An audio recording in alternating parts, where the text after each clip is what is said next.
Kanchenjunga, ശംഖുതടാകം, നാസ്തിപുരം, Georgine വനാന്തരങ്ങളിലൂടെ യക്ഷ Yudhishthira സമാധാനം നടന്ന കൊച്ചി വെൽപ്പടി തടാകം, ഹിമാചൽ പ്രദേശിലെ കിന്നർ തടാകം, ദേവ് കൈലാസം, ചോടേശ്വർ മഹാദേവ് എന്നിവിടങ്ങളിലേക്ക് കാൽനടയായി നടത്തിയ യാത്രകളുടെ അനുഭവമാണ് ഈ പുസ്തകം. ഈശ്വര പ്രാർത്ഥനയ്ക്കായി ശ്രീ കല ഗോപൻ അവർക്ക് കാലം ക്ഷണിച്ചു.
മനുഷ്യപത്മേശ്വരൂപം പ്രണൗമി തുഞ്ചത്തെയും ആര്യപാദം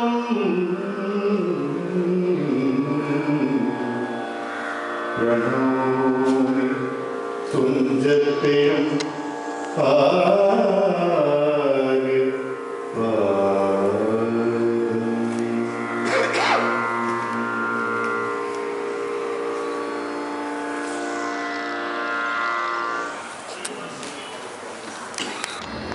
സ്വാഗതം ആശംസിക്കുന്നത് Kilippattu editor Shri T G Harikumar അവരുടെ സ്ഥാപനം ക്ഷണിച്ചുകൊള്ളുന്നു. ശ്രീ പത്മനാഭ ശ്രീ കടലിനാൾ മാറ്റാടുന്ന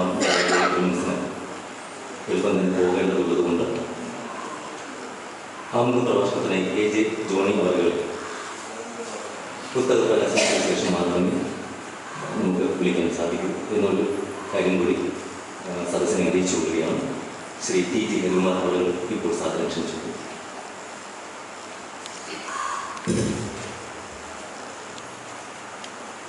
യോഗാധ്യക്ഷൻ, പ്രശസ്ത ഭാഷാശാസ്ത്ര പണ്ഡിതനും ഐരാണിമുഖം തുഞ്ചൻ സ്മാരക സമിതിയുടെ പ്രസിഡന്റ്, കിളിപ്പാട്ട് മാസികയുടെ എഡിറ്റോറിയൽ ബോർഡ് ചെയർമാനുമായ ഡോക്ടർ പി ആർ പ്രബോധൻ, പുസ്തക പ്രകാശനത്തിനായി നമ്മുടെ ആദരപൂർവ്വമുള്ള ക്ഷണം സ്വീകരിച്ച് ഈ വേദിയിൽ പ്രവിഷ്ടനായിട്ടുള്ള അനുഗ്രഹീതനായ തിരുവിതാംകൂർ മഹാരാജാവ് ശ്രീ പത്മനാഭദാസ കടന്നിരുന്ന മാർത്താണ്ഡവർമ്മ മഹാരാജ തിരുമനസ്, ഈ വേദിയിൽ ഇന്ന് സംബന്ധിക്കുന്ന എല്ലാ ജനങ്ങളുടെയും മനസ്സിൽ ആദരവോടുകൂടി മാത്രം ഓർക്കുന്ന ഹിമാലയ സാന്നിധ്യത്തിലൂടെ കാൽനടയായി സഞ്ചരിച്ച് പഞ്ചകൈലാസങ്ങളും നടന്നു കയറിയ അനുഗ്രഹീത പുരുഷൻ ശ്രീ എം കെ രാമചന്ദ്രൻ, മാധ്യമ രംഗത്ത് നിസ്തുലമായ സംഭാവനകൾ നൽകിക്കൊണ്ടിരിക്കുന്ന പ്രിയങ്കരനായ K Mohan sir, Current Books എന്ന മഹാപ്രസ്ഥാനത്തിൻ്റെ തൃശ്ശൂരിൽ സാന്നിധ്യം വഹിക്കുന്ന ശ്രീ കെ ജെ ജോണി, എൻ്റെ മുമ്പിൽ ഇരിക്കുന്ന ഡോക്ടർ നാരായണനെയും പ്രൊഫസർ പി സേതുനാഥനും ഉൾപ്പെടെയുള്ള ഗുരുജനങ്ങളെ സുഹൃത്തുക്കളെ, എൻ്റെ സ്വാഗത പ്രസംഗത്തിന് അല്പസമയം മാത്രമേ അനുവദിച്ചിട്ടുള്ളൂ. കാരണം തമ്പുരാന് അദ്ദേഹത്തിൻ്റെ ഒരു കമ്പനിയുടെ മീറ്റിംഗ് നടക്കുന്നതുകൊണ്ട് എത്രയും പെട്ടെന്ന് നമ്മൾ വേണ്ടി വരുന്നു. ഹിമാലയ സംസ്കാരം സംരക്ഷിക്കുന്നതിന് വളരെ വർഷങ്ങൾക്ക് മുമ്പ് തന്നെ ഭാരത സർക്കാർ ചില പരിപാടികൾ നടത്തിയതായി കേട്ടു. പക്ഷെ അതിനെന്താണ് സംരക്ഷിച്ചത് എന്ന് നമുക്കാർക്കും മനസ്സിലാവും. ഇന്ന് കൈലാസവും ഹിമാലയവും നമ്മുടെ മനസ്സിൻ്റെ അഗാധ തലങ്ങളിലേക്ക് പതിഞ്ഞുകൊണ്ടിരിക്കുന്നത് എം കെ രാമചന്ദ്രൻ എന്ന അത്യപൂർവമായ ഒരു പ്രതിഭയുടെ തൂലികയിൽ നിന്നും ഉയർക്കൊണ്ട പുസ്തകങ്ങളിലൂടെയാണ്. കൈലാസം ചവിട്ടിയ ആളിനെ പാദ നമസ്കാരം ചെയ്ത് മാത്രമേ സ്വീകരിക്കാവൂ എന്ന നമ്മുടെ പാരമ്പര്യ വിശ്വാസത്തിന് കൂടുതൽ ശക്തി ആർജിച്ചു വരികയാണ് ഈ കാലഘട്ടത്തിൽ എന്നറിയുമ്പോൾ കിളിപ്പാട്ട് മാസികയുടെ പ്രവർത്തകർക്കുൾപ്പെടെയുള്ള സാഹിത്യവും സംസ്കാരവും ഇഷ്ടപ്പെടുന്ന എല്ലാവർക്കും അതിൽ അഭിമാനം കൊള്ളാൻ സാധിക്കുന്നു. ഈ ഗ്രന്ഥം പ്രകാശനം ചെയ്യാനായി പത്മനാഭദാസൻ ഉത്രാടം പെരുന്നാൾ മഹാരാജാവിനെ ക്ഷണിക്കുമ്പോൾ അദ്ദേഹം പറഞ്ഞു, ഈ പുസ്തകം പ്രകാശിപ്പിക്കേണ്ടതല്ല, പ്രകാശം നിറഞ്ഞു നിൽക്കുന്ന ഈ പുസ്തകം എങ്ങനെ പ്രകാശിപ്പിക്കുന്നത്? അവിടെ ഞങ്ങൾ കണ്ടത് ആ മഹാനുഭാവന്റെ ആത്മാവിൻ്റെ മഹത്വം. നമ്മുടെ രചനകളെ ഈ തരത്തിൽ കാണുവാൻ സാധിക്കുന്ന ഒരു വലിയ ഹൃദയം ആ ചെറിയ മനുഷ്യൻ്റെ ഉള്ളിൽ കുടികൊള്ളുന്നു എന്നറിയുന്നത് തന്നെ സാംസ്കാരിക പ്രവർത്തകർക്ക് ശരിക്കും പ്രചോദനം നൽകുന്നു. നിങ്ങളുടെ എല്ലാവരുടെയും അനുവാദത്തോടുകൂടി ലോക ഭരണ രംഗത്ത് ക്ഷേത്രപ്രവേശന വിളംബരം ഉൾപ്പെടെയുള്ള അതിവിപ്ലവകരമായ സംഭവങ്ങൾ കൊണ്ട് സമ്പന്നമാക്കിയ തിരുവിതാംകൂറിൻ്റെ മഹാരാജാവിനെ ഞാൻ നിങ്ങൾക്ക് വേണ്ടി ഈ വേദിയിലേക്ക് സന്നിധിയും ആദരപൂർവ്വം എം കെ രാമചന്ദ്രൻ സാർ, അദ്ദേഹം എന്നെ സംബന്ധിച്ചിടത്തോളം അദ്ദേഹവും ഞാനുമായിട്ടുള്ള ബന്ധം എന്താണ് എന്ന് വിശദീകരിക്കാൻ കഴിയുകയാണ്. 2 കൊല്ലങ്ങൾക്ക് മുമ്പാണ് കിളിപ്പാട്ട് മാസികയ്ക്ക് വേണ്ടി തൃശ്ശൂരിലുള്ള ആ റൗണ്ടിൽ അദ്ദേഹത്തെ കാണിച്ചത്. അന്ന് അദ്ദേഹത്തിൻ്റെ അഭിമുഖം കിളിപ്പാട്ട് പ്രസിദ്ധീകരിച്ചു. പക്ഷെ ആ അഭിമുഖം നിർത്താൻ കിളിപ്പാട്ടിന് സാധിക്കില്ല. ഇപ്പോൾ 2 വർഷം പൂർത്തിയായി. 2 വർഷമായിട്ട് എം കെ രാമചന്ദ്രൻ സാറുമായിട്ട് കിളിപ്പാട്ട് അഭിമുഖം നടത്തുന്നു. നിർത്തിയാൽ കിളിപ്പാട്ടിൻ്റെ വായനക്കാർ ഞങ്ങളെ കൈകാര്യം ചെയ്യുമെന്നുള്ള ഭയം കൂടിയുണ്ട്. ഇപ്പോൾ സാറ് ഞങ്ങളോട് പറഞ്ഞു, വിഷമമില്ല, എൻ്റെ പുതിയ പുസ്തകത്തെയും വായിച്ച് അതിൻ്റെ അന്തസ്സത്തെയും പൊതുജനങ്ങളിലേക്ക് എത്തിക്കുന്നതിൽ എനിക്ക് സന്തോഷമേ ഉള്ളൂ എന്ന് പറയുമ്പോൾ ആ അദ്ദേഹത്തിൻ്റെ ഗ്രന്ഥത്തിന് വീണ്ടും വീണ്ടും പുതിയ ഭാഷകൾ രചിക്കാൻ കിളിപ്പാട്ടിന് കഴിയുന്നുണ്ടല്ലോ എന്ന ഒരു വിശ്വാസം, സന്തോഷം, ഒരു ആഗ്രഹം നമ്മളിൽ നിറഞ്ഞു നിൽക്കുകയാണ്. എം കെ രാമചന്ദ്രൻ്റെ പുസ്തകത്തെക്കുറിച്ച് എൻ്റെ മുമ്പിൽ കൂടിയിരിക്കുന്ന സദസ്സിന് പരിചയപ്പെടുത്തുക എന്ന് പറയുന്നത് ഏറ്റവും ബുദ്ധിമുട്ടുള്ള ഒരു കാര്യം. കാരണം അവർ ബൈഹാർട്ടാണ്. അദ്ദേഹത്തിൻ്റെ പുസ്തകം എന്നിറങ്ങും എന്ന് അന്വേഷിച്ചുകൊണ്ടിരിക്കുന്ന വലിയൊരു സമൂഹം എൻ്റെ മുമ്പിൽ ഇരിക്കുന്നത്. ആ ഒരു സംഭാവന, ആ മഹത്വം, പ്രത്യേകിച്ചും അക്ബറി സന്യാസിമാരുടെ ജീവിത രീതികളെ ശരിക്കും പ്രകാശം എത്താത്ത അവരുടെ ജീവിത രീതികളെക്കുറിച്ച് നമ്മുടെ മുമ്പിൽ പ്രകാശിപ്പിക്കാൻ ഈ പുസ്തകത്തിലൂടെ അദ്ദേഹത്തിന് സാധിക്കുന്നു എന്നുള്ളത് ഒരു വലിയ വസ്തുതയാണ്. നിങ്ങളുടെ എല്ലാവരുടെയും അനുവാദത്തോടുകൂടി ഈ പുസ്തകത്തിൻ്റെ ദേവഭൂമിയിലൂടെ എന്നൊരു പുസ്തകത്തിൻ്റെ രചയിതാവ് ശ്രീ എം കെ രാമചന്ദ്രൻ അവരുടെ ഞാൻ സമീപനം സഹർഷം സ്വാഗതം. നമ്മുടെ പ്രിയങ്കരനായ യോഗാധ്യക്ഷൻ doctor V R Prabodhachandran Nair Kalamandalam ഒരു സർവകലാശാലയാക്കി മാറ്റുന്നതിൽ ഏറെ പ്രയത്നിച്ച കലാമണ്ഡലത്തിൻ്റെ മുൻചെയർ. ഭാഷാശാസ്ത്ര രംഗത്ത് ഭാഷാശാസ്ത്ര നിഘണ്ടു ഉൾപ്പെടെ ലോകത്തെ അത്ഭുതമായി നിലകൊള്ളുന്ന പല ഗ്രന്ഥങ്ങളുടെയും കർത്താവ്. ഐരാണിമുഖത്തെ തുഞ്ചൻ സ്മാരകത്തിന് കഴിഞ്ഞ 10 വർഷത്തിലധികമായി നേതൃത്വം നൽകുന്നത് അദ്ദേഹത്തിന് നിങ്ങൾക്ക് വേണ്ടി ഞാൻ ഈ വേദിയിലേക്ക് സഭയും സ്വാഗതം. ശ്രീ കെ പി മോഹനൻ അവർകളെ അറിയാത്തതായി ഈ വേദിയിലായിരുന്നു. ശരിക്കും സാഹിത്യകാരന്മാരുമായി, കവികളുമായി, പണ്ഡിതന്മാരുമായി അദ്ദേഹം നടത്തുന്ന അഭിമുഖം, അവരുടെ മുഴുവൻ കൃതികളും വായിച്ച് അവരുടെ ജീവിത സാഹിത്യം മുഴുവൻ പഠിച്ചുകൊണ്ട് അദ്ദേഹം ചോദിക്കുന്ന ചോദ്യങ്ങൾ പലപ്പോഴും അദ്ദേഹത്തിന്റെ ചോദ്യങ്ങളെ അഭിമുഖീകരിക്കുന്ന വ്യക്തികൾക്ക് അവരുടെ ജീവിതത്തിന്റെ പഴയ കാലഘട്ടത്തിലേക്ക് തിരിച്ചു പോകുവാനുള്ള വലിയ ഉണർവും ഊർജവും നൽകുന്ന ഒരു പ്രക്രിയയാണ് എന്ന് ആസ്വാദകരായ വിദേശത്തും ഇന്ത്യയിലും മാധ്യമരംഗത്ത് പ്രകാശം തിരിഞ്ഞുകൊണ്ട് നിൽക്കുന്ന പ്രിയങ്കരനായ ശ്രീ കെ പി ഗോവിന്ദൻ ജയ്ഹിന്ദ് ടിവിയുടെ CEO എന്ന നിലയിൽ ഇന്ന് നമുക്ക് വലിയ പ്രവർത്തനമാണ് കാഴ്ചവെച്ചത്. അദ്ദേഹത്തെ നിങ്ങൾക്ക് വേണ്ടി വേദിയിലേക്ക് സഭയിലേക്ക് സ്വാഗതം. Shri K J Johny Current Books എന്ന സ്ഥാപനത്തിന് തൃശ്ശൂരിൽ കേരളത്തിന്റെ എല്ലാ മേഖലകളിലും പേരുകൾ ഉറപ്പിച്ചുകൊണ്ട് നല്ല പുസ്തകങ്ങൾ പ്രകാശനം ചെയ്യാൻ അകമഴിഞ്ഞ് പ്രയത്നിക്കുന്ന ശ്രീ കെ ജെ ജോണി അവർ കറണ്ട് ബുക്സിന്റെ എഡിറ്ററും പബ്ലിഷറും അതിനേക്കാളുപരി എന്തൊക്കെയുമാണ്. അദ്ദേഹത്തെ നിങ്ങൾക്ക് വേണ്ടി ഞാൻ ഈ വേദിയിലേക്ക് സ്വാഗതം. ഈ ചടങ്ങിൽ സംബന്ധിക്കുന്ന പണ്ഡിതന്മാർ, സുഹൃത്തുക്കൾ, വായനക്കാർ, എഴുത്തുകാർ, രാമചന്ദ്രൻ സാറിന്റെ സ്വന്തം ആളുകൾ തുടങ്ങി എല്ലാവരെയും സ്വാഗതം ചെയ്തുകൊണ്ട് ഞാൻ നിർത്തുന്നു.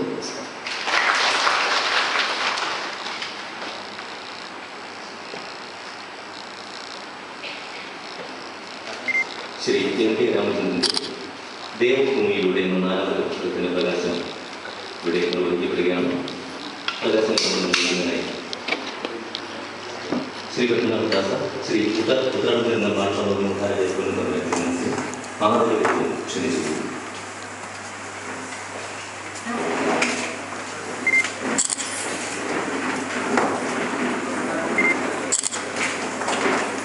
ഗ്രന്ഥസ്വീകരണത്തിനായി ശ്രീ കെ പി മോഹൻ,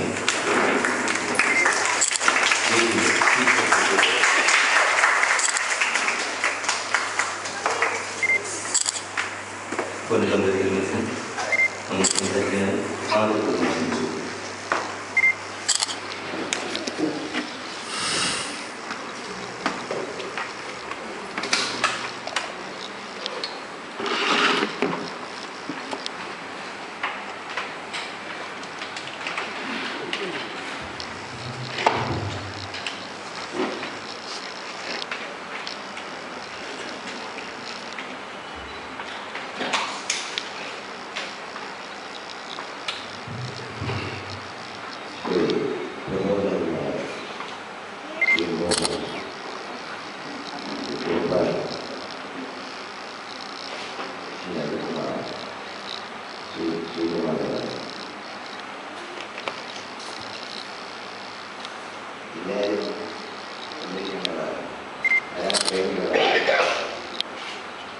പ്രത്യേകിച്ച് ഈ പുസ്തകം തയ്യാറാക്കിയ നരേന്ദ്രനാഥ് ഇത് വന്നപ്പോൾ എനിക്ക് തോന്നുന്നത് ആവശ്യമില്ലാത്തതാണ് ശ്രവണം. ചിന്ത, ദൃശ്യം അതാണ് വേണ്ടത്. കാരണം നമ്മൾ പല കാര്യങ്ങളിലും നമ്മൾ ആലോചിക്കുന്നില്ല, മറന്നുപോകും. നമ്മുടെ ഒരു ഐക്യം എന്താണെന്ന് മനസ്സിലാക്കാതിരിക്കുകയാണ്. അതുകൊണ്ടാണ് നിങ്ങളിലൊക്കെ എല്ലാവരുടെയും ഇത് കേൾക്കാത്തൊരു വാക്ക് പറയണമെന്ന് ഞാൻ ആഗ്രഹിക്കുന്നത്. ഹിമാലയം സമാരാധ്യ യാവത് ഹിന്ദു സരേവരം തം കുമരം ദക്ഷിണേ ഹിന്ദുസ്ഥാനം പൃഥക്ക്രമേ. ഇത് ഇപ്പോൾ ഉള്ളതല്ല, ഇത് ഭവിഷ്യപുരാണത്തിലുള്ള ഒരു ശ്ലോകമാണ്. അതാണ് ഇന്ന് നാം കാണുന്നത്. ഏറ്റവും ദക്ഷിണഭാഗത്തുള്ള ഒരാൾ ഏറ്റവും വടക്ക് കിടക്കുന്ന ഭൂഭാഗത്ത് കിടക്കുന്ന ഹിമാലയത്തെ പറ്റി എഴുതാൻ തോന്നി.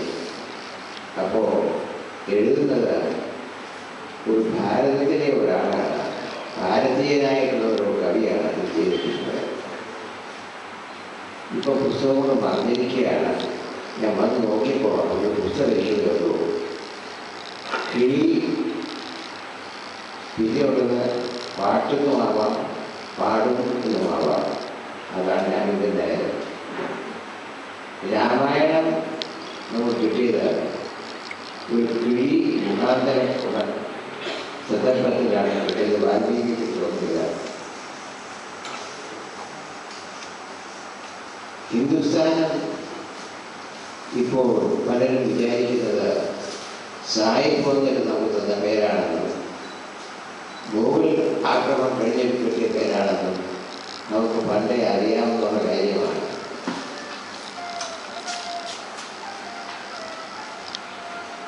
സാഹിത്യത്തിൻ്റെ ഭാഷയിൽ ഷേക്സ്പിയർ എഴുതി ക്ലോത്ത്സ് മേക്കത്ത് ദി മാൻ. വിദ്യാർത്ഥിയുടെ വസ്ത്ര ദൃശ്യം ഒരു മനുഷ്യൻ്റെ സ്വഭാവം മനസ്സിലാക്കാവുന്നതാണ്. ആലോചിച്ചിട്ടാണ് ഇന്ന് നിങ്ങൾ സാധാരണ കാണാത്ത ഒരു വേഷം ധരിച്ച് ഞാൻ വന്നിരിക്കുന്നത്. ഇത് ഹിമാലയത്തിൻ്റെ ചുറ്റുമുള്ള ദേശത്തിൻ്റെ ഒരു ഉടുപ്പാണ്, ചൈനക്കാരുടെ ഉടുപ്പാണ്.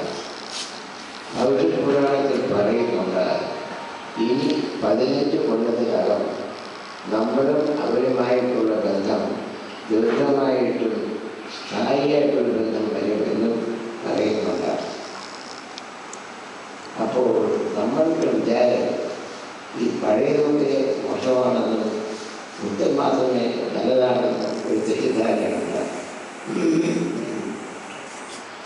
അത് കാര്യം ഉത്തമം മനസ്സിലാക്കിയിട്ടുള്ളൂ.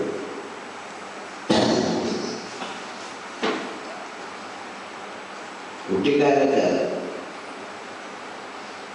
ഒരു പുസ്തകശാലയിൽ പോവുകയാണെങ്കിൽ ഈ പുസ്തകം വേണോ ഏറ്റവും നല്ലതാണ് എന്നെ തോന്നുന്നുള്ളൂ. ഇപ്പോൾ ഒരു പുസ്തകശാലയിൽ പോയാൽ ഇത് വേണ്ട എന്നാണ് തോന്നുന്നത്. ഇതുകൊണ്ട് പലതും പ്രയോജനം ഇല്ലാത്ത പുസ്തകങ്ങളാണ് അവിടെ കാണുന്നത്.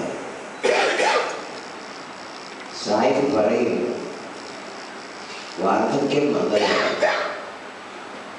ഹേമമാണ്, ഓൾഡ് ഇസ് ഗോൾഡ്.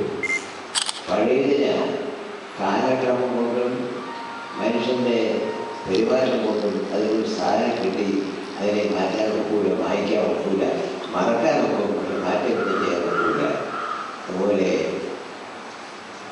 ലോകത്ത് ഏറ്റവും ഉയർന്ന ഒരു സ്ഥലമാണ് ഹിമാലയം. അത് 29,000 ചില്ലറ അടി സമുദ്രത്തിൽ പൊങ്ങിയിരിക്കുകയാണ്. ഇതൊരു വിശേഷമുണ്ട് അവിടെ. അപ്പോൾ മുകളിൽ പോയാൽ സായിപ്പാർ കണ്ടുപിടിച്ചത് ആദ്യം ഈ ഹിമൽ പർവ്വതത്തിന് മുകളിൽ കാണുന്നത് മത്സ്യത്തിൻ്റെ എല്ലാണ്. എന്തുകൊണ്ട് ഈ ഒരു കാലത്ത് സമുദ്രത്തിൻ്റെ താഴെയായിരുന്നു, പിന്നെയാണ് ഇത് പൊങ്ങി വന്നത്. അപ്പോൾ നമുക്കിപ്പോൾ തൽക്കാലം ഹിമവാൻ പൊങ്ങിയിരിക്കുന്ന ഒരു ഭാരതമാണ് നാം ഇപ്പോൾ ജീവിക്കുന്നത്.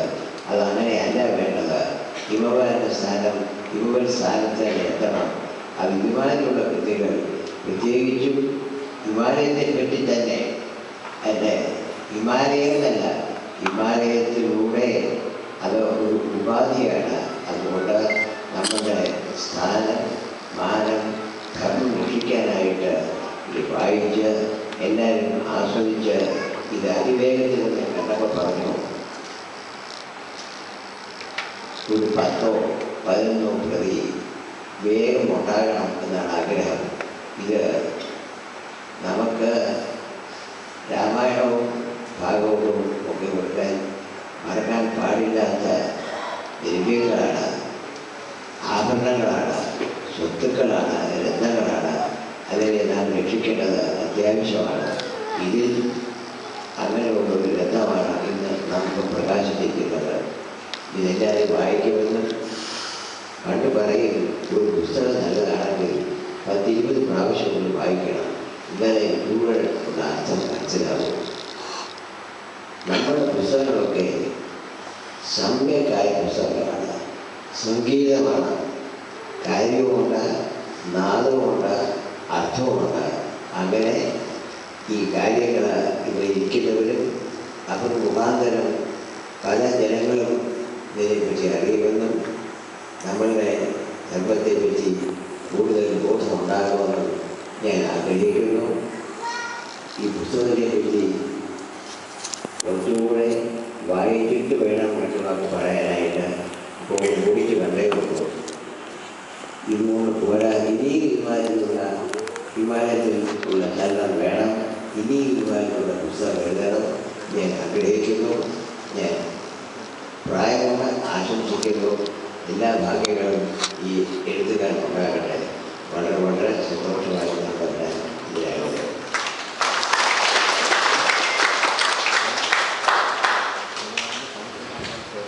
ശ്രീ പത്മനാഭദാസ, ശ്രീ ഉത്തരവിൽ മാത്രം പൊന്നാടയണിച്ച് ആദരിക്കുന്നതിനായി ഭാഷാ പണ്ഡിതനും കിളിപ്പാട്ട് പത്രാധിപ സമിതി ചെയർമാനുമായ ഡോക്ടർ VR പ്രബോധ് ചന്ദ്രനായ സാറിന് സാധനം ക്ഷണിച്ചു.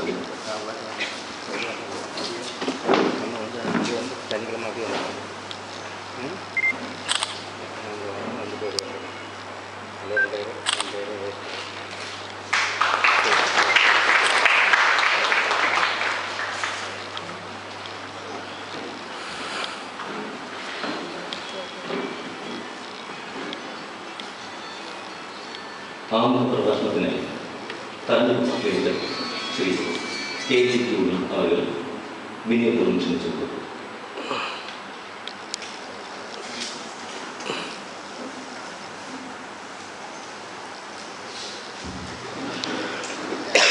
വേദികയും സദസ്സിലെയും പ്രിയപ്പെട്ടവരെ, വിശിഷ്ട വ്യക്തികൾ, MK രാമേന്ദ്രൻ്റെ ദേവഭൂമിയിലൂടെ എന്ന പുസ്തകത്തിൻ്റെ ഉള്ളടത്തെക്കുറിച്ച് ഏകദേശം ഒരു ധാരണ നിങ്ങൾക്കുണ്ടാകും എന്ന് ഞാൻ കരുതുന്നു. കാരണം രാമേന്ദ്രൻ്റെ ആദ്യ പുസ്തകമായ ഉത്തരാഖണ്ഡിലൂടെ എന്ന പുസ്തകവും സർവഭൂമി ഉത്തരാഖണ്ഡ് എന്ന പുസ്തകവും ആദ്യ വിലാസ യാത്ര എന്ന പുസ്തകവും വായിച്ചിട്ടുള്ളവരായിരിക്കും ഇതിൽ ഭൂരിപക്ഷവും എന്ന് ഞാൻ വിചാരിക്കുന്നു. ഹിമാലയത്തിലേക്ക് ഒരുപാട് വ്യക്തികൾ യാത്ര ചെയ്യാറുണ്ട്. കൗതുകത്തിൻ്റെ പേരിലും മറ്റ് ചില വിനോദ ആവശ്യങ്ങളുടെ പേരിലും വിനോദയാത്ര എന്ന രീതിയിൽ യാത്ര ചെയ്യുന്ന ഒരുപാട് വ്യക്തികളെ ഇപ്പോൾ നിരന്തരം കണ്ടുകൊണ്ടിരിക്കുന്നു. ഇതെന്നെല്ലാം വ്യത്യസ്തമായി രാമേന്ദ്രൻ ഹിമാലയത്തിലേക്ക് പോകുമ്പോൾ ഹിമാലയ യാത്ര അനുഭവങ്ങൾ നമ്മളുടെ അടുത്ത് വിശദീകരിക്കുമ്പോൾ അനുഭവങ്ങൾ നമ്മൾ പറയുമ്പോൾ നമുക്ക് ഒരു വലിയ ആത്മീയ അനുഭവം കിട്ടുന്ന ഒരു വായന അനുഭവം അദ്ദേഹത്തിൻ്റെ പുസ്തകങ്ങൾ അനുഭവിക്കുന്നു. എന്തുകൊണ്ടാണ് ഇത്തരമൊരു വായന അനുഭവം മലയാളിക്ക് മുമ്പില്ലാത്തൊരു രചനാ ശൈലിയിലും അതിൻ്റെ ആത്മീയതയിലും മറ്റ് ഭാഷയിലും ഈ പുസ്തകം മറ്റ് കൃതിയിൽ നിന്ന് മറ്റുള്ളവരുടെ രചനയിൽ നിന്ന് ഉയർത്തി നിർത്തുന്നത് എന്ന് സൂക്ഷ്മമായി വായിക്കുക പരിശോധിച്ചത് മനസ്സിലാക്കുന്നു. അദ്ദേഹം ഹിമാലയത്തെ തൻ്റെ ആത്മാവിലേക്ക് ആവാഹിക്കുകയാണ് ചെയ്യുന്നത്. അല്ലാതെ ഹിമാലയത്തെ ഒരു കാഴ്ച പോലെ അകലെ നിന്ന് നോക്കി കാണുകയല്ല ചെയ്യുന്നത്. അപ്പോൾ രാമേന്ദ്രൻ ഹിമാലയം എന്ന ഉയരം കൂടിയ ഒരു മഹാ അത്ഭുതത്തിലേക്ക് കയറുമ്പോൾ ഹിമാലയത്തിൻ്റെ ഉയരവും വർദ്ധിക്കുകയാണ്. നമുക്ക് വീണ്ടും കയറാൻ ഉയരം ഹിമാലയത്തിലുണ്ടാകുകയാണ് എന്ന് തോന്നിപ്പിക്കുന്നു അദ്ദേഹത്തിൻ്റെ ഈ വായന.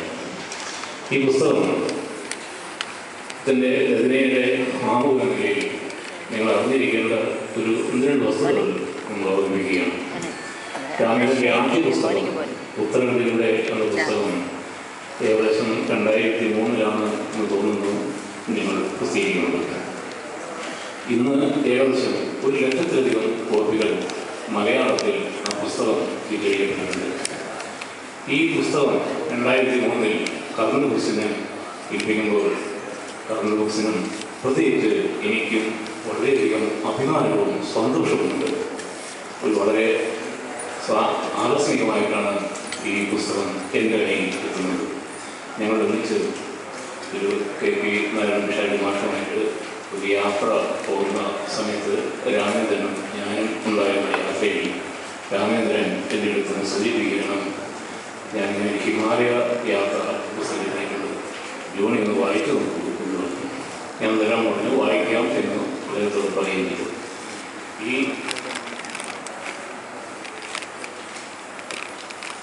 ചന്ദ്രൻ പോകാൻ സമയമായി എന്ന് തോന്നുന്നു.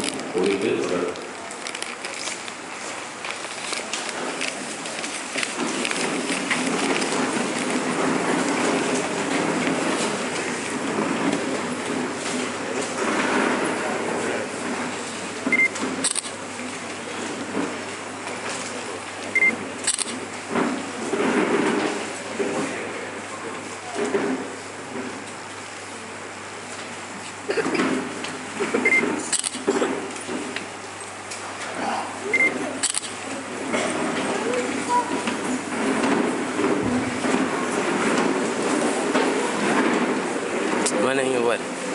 sana പിന്നെ നമുക്ക് പോയി കാണാം.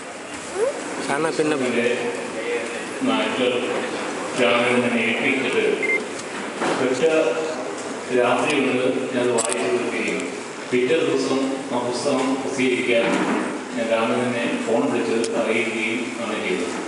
അങ്ങനെയാണ് ആ പുസ്തകം പ്രസിദ്ധീകരിക്കുന്നത്. അതിനുശേഷം എത്രയോ പതിപ്പുകൾ 19 പതിപ്പുകൾ ഉണ്ട്.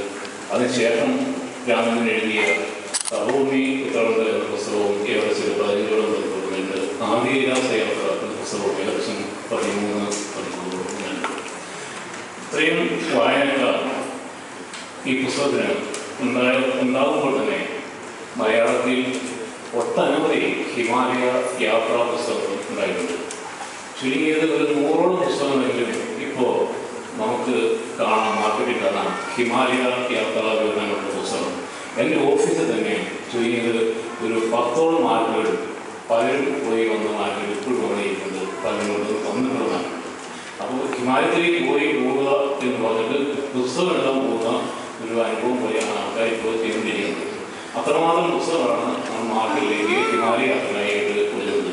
അതിനൊന്നല്ല ഈ രാമേന്ദ്രൻ്റെ പുസ്തകത്തിലുള്ള പ്രത്യേകത, ആ മലയാളി അത് സ്വീകരിക്കുന്ന രീതി, അത് വായിക്കുന്ന രീതി, അതിനെ രാമേന്ദ്രൻ എത്രമാത്രം സത്യസന്ധതയും ആത്മാർത്ഥതയുടെയും എത്രമാത്രം ഉൾക്കൊണ്ടിട്ടുണ്ട് ഹിമാലയത്തെ, നമ്മുടെ ഭാരതീയ ദർശനത്തെ എത്രമാത്രം ഉൾക്കൊണ്ടിട്ടാണ് അദ്ദേഹം ആ പുസ്തകം എഴുതിയിട്ടുള്ളത് എന്ന് അത് വായിച്ചാൽ അതിൻ്റെ ആഴം നമുക്ക് മനസ്സിലാവുന്നതാണ്. അത്രമാത്രം വലിയ ഒരു ഭാരതീയ ജ്ഞാന പരമ്പരയിൽ നിന്നുകൊണ്ടാണ് അദ്ദേഹം നമ്മളോട് ഹിമാലയ യാത്രയെക്കുറിച്ചുള്ള അദ്ദേഹത്തിൻ്റെ അനുഭവങ്ങൾ ചെയ്യുന്നത്.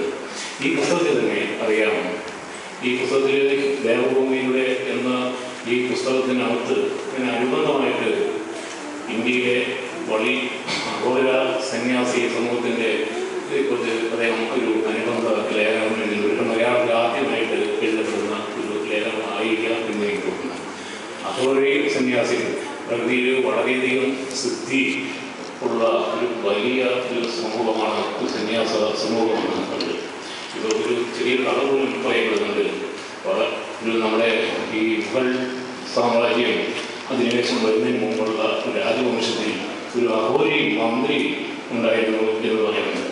അഘോരി മന്ത്രി രാജാവിനോട് ഒരു അഭ്യർത്ഥന നടത്തി, നമുക്ക് ഒരു ചെറിയ ഒരു കാര്യം ചെയ്തു കഴിഞ്ഞാൽ ഈ അധിനിവേശം, പുറത്തുനിന്നുള്ള അധിനിവേശം പറയാൻ ഇന്ത്യയിലെ പുറത്തുനിന്നുള്ള വൈദേശിക ആക്രമണത്തെ തടയിടാൻ നമുക്ക് ഒരു കാര്യം ചെയ്യണം എന്ന് രാജാവിനോട് അഭ്യർത്ഥിക്കുമ്പോൾ അദ്ദേഹം ഞാൻ ചെയ്തുകൊള്ളൂ എന്ന് അനുമതി കൊടുക്കുകയും, അപ്പോൾ അനുമതി കൊടുത്തപ്പോൾ രാജാവിൻ്റെ മധ്യസ്ഥതയിലുള്ള മറ്റംഗങ്ങൾക്കോ രാജാവിൻ്റെ ഭാര്യയ്ക്കോ ഇത് വിശ്വസനീയമായില്ല.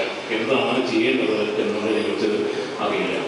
അപ്പോൾ എല്ലാവരും കൂടിയിരുന്ന സമയത്ത് അദ്ദേഹം ഈ ഒരു അഘോരി സന്യാസിയായ മന്ത്രി ഒരു ആണി എടുത്തിട്ട് ഈ തറയെ അടിച്ച് താഴ്ത്തി